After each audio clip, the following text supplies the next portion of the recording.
নমস্কাৰ বন্ধু বান্ধৱীসকল আসাম সিম্পল ষ্টাডিলৈ আপোনালোকক স্বাগতম জনাইছোঁ।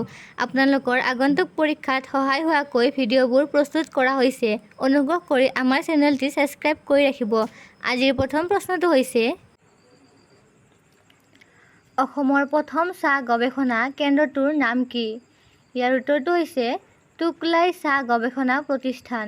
অসমৰ প্ৰথম চাহ গৱেষণা কেন্দ্ৰটোৰ নাম টুকলাই চাহ গৱেষণা প্ৰতিষ্ঠান। ই যোৰহাটত অৱস্থিত। ইয়াৰ নেক্সট প্ৰশ্নটো হৈছে অসমৰ প্ৰথমটো চিমেণ্ট কাৰখানাৰ নাম কি? ইয়াৰ উত্তৰটো হৈছে বোকাজান চিমেণ্ট ফেক্টৰী। অসমৰ প্ৰথমটো চিমেণ্ট কাৰখানাৰ নাম হ'ল বোকাজান চিমেণ্ট ফেক্টৰী। ইয়াৰ নেক্সট প্ৰশ্নটো হৈছে অসমৰ প্ৰথমটো কাগজ কলৰ নাম কি? ইয়াৰ উত্তৰটো হৈছে অশোক পেপাৰ মিল। অসমৰ প্ৰথমটো কাগজ কলৰ নাম অশোক পেপাৰ মিল। ই যোগীঘোপাত অৱস্থিত।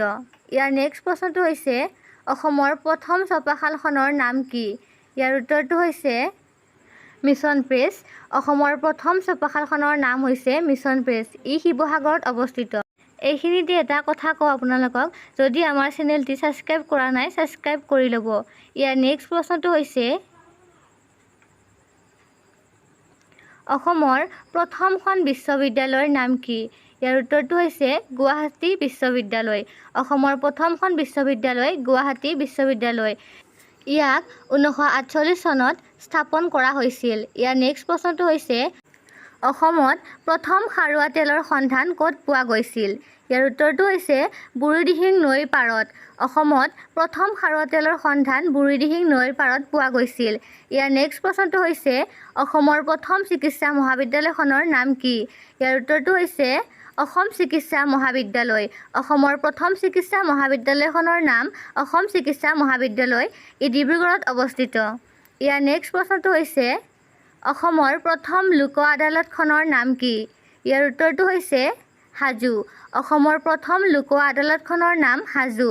ইয়াৰ নেক্সট প্ৰশ্নটো হৈছে অসমৰ প্ৰথম সাৰ কাৰখানাটোৰ নাম কি? ইয়াৰ উত্তৰটো হৈছে নামৰূপ সাৰ কাৰখানা। অসমৰ প্ৰথম সাৰ কাৰখানাটোৰ নাম হৈছে নামৰূপ সাৰ কাৰখানা। ইয়াৰ নেক্সট প্ৰশ্নটো হৈছে অসমৰ প্ৰথম তেল শোধনাগাৰটোৰ নাম কি? ইয়াৰ উত্তৰটো হৈছে ডিগবৈ তেল শোধনাগাৰ। অসমৰ প্ৰথমটো তেল শোধনাগাৰৰ নাম হৈছে ডিগবৈ তেল শোধনাগাৰ। ইয়াৰ নেক্সট প্ৰশ্নটো হৈছে অসমৰ প্ৰথম চলচ্চিত্ৰ ষ্টুডিঅ'টোৰ নাম কি? ইয়াৰ উত্তৰটো হৈছে জ্যোতি চিত্ৰবন। অসমৰ প্ৰথম চলচ্চিত্ৰ ষ্টুডিঅ'টোৰ নাম হৈছে জ্যোতি চিত্ৰবন। ই গুৱাহাটীত অৱস্থিত। ইয়াৰ নেক্সট প্ৰশ্নটো হৈছে ব্ৰহ্মপুত্ৰৰ ওপৰত নিৰ্মাণ কৰা প্ৰথম দলংখনৰ নাম কি? ইয়াৰ উত্তৰটো হৈছে শৰাইঘাট দলং। ব্ৰহ্মপুত্ৰৰ ওপৰত নিৰ্মাণ কৰা প্ৰথম দলংখনৰ নাম শৰাইঘাট দলং। ইয়াৰ নেক্সট প্ৰশ্নটো হৈছে অসমৰ প্ৰথম কেন্দ্ৰীয় বিশ্ববিদ্যালয়খনৰ নাম কি?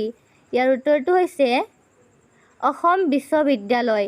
অসমৰ প্ৰথমখন কেন্দ্ৰীয় বিশ্ববিদ্যালয় অসম বিশ্ববিদ্যালয়। ই শিলচৰত অৱস্থিত।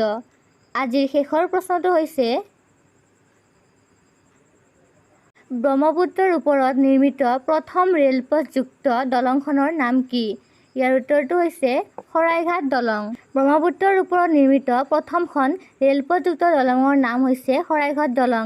ই ভাৰতৰো প্ৰথমখন ৰেলপথযুক্ত দলং।